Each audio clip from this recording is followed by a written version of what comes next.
Herzlich willkommen hier am Schloss Bruchsal zu unserer heutigen Zeitreise. Bruchsal ist der einzige Neubau einer fürstbischöflichen Residenz hier am Oberrhein. 1722 wurde der Grundstein gelegt, und zwar auf der grünen Wiese.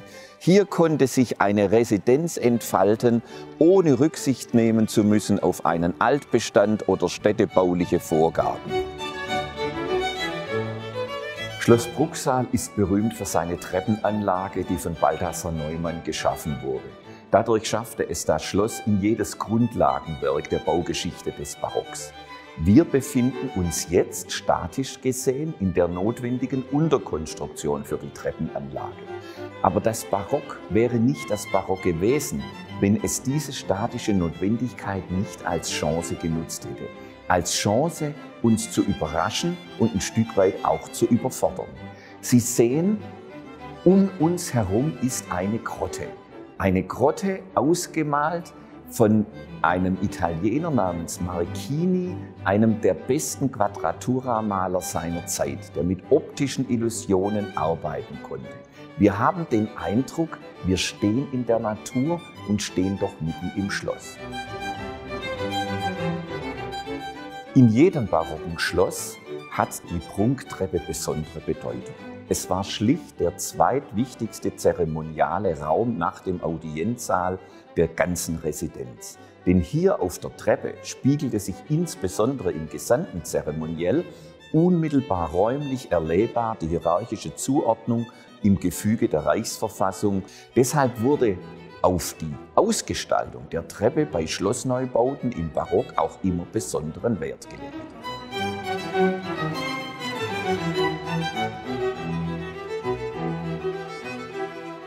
Ist es nicht ein faszinierendes Erlebnis? Wir stehen in einem der großartigen Raumschöpfungen des Barocks oder des Rokokos.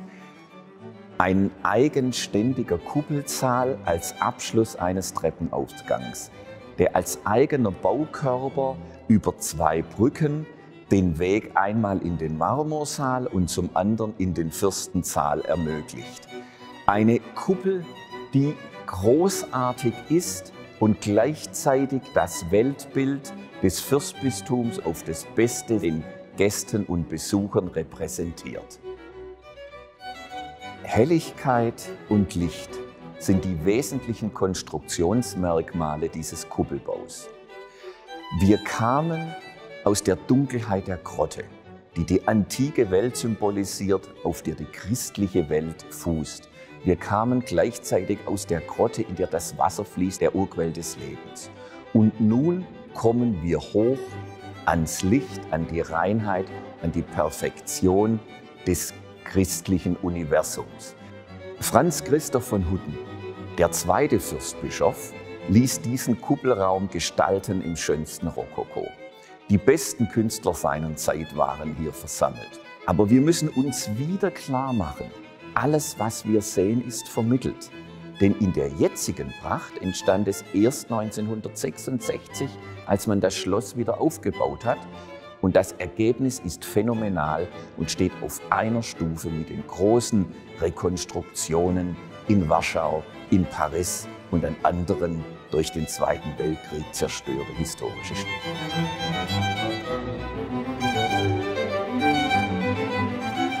Wir befinden uns in einem würdevollen Audienzzimmer in einem wunderschönen Schloss. Alles sieht alt, ehrwürdig und historisch korrekt aus. Und dennoch ist es auf zweifache Weise gebrochen. Zum einen wurde das Schloss als gesamter Baukörper nach dem Zweiten Weltkrieg wieder aufgebaut. Zum anderen entstand dieser Inneneindruck erst 2017, als wir die funktionalen, großen, nüchternen Betonräume wieder in das 17-zimmrige Appartement der Fürstbischöfe zurückverwandelten.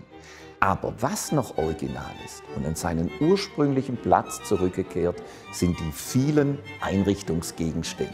Sie hängen und stehen jetzt wieder dort, wo die Fürstbischöfe im 18. Jahrhundert sie hinhaben wollten. Zuvörderst die wunderbaren Tapisserien, die die Einmaligkeit Bruchsals noch unterstreichen. Wir haben hier die zweitgrößte Tapisseriensammlung in Deutschland und besonders wertvoll waren immer die, die im Thronsaal hingen.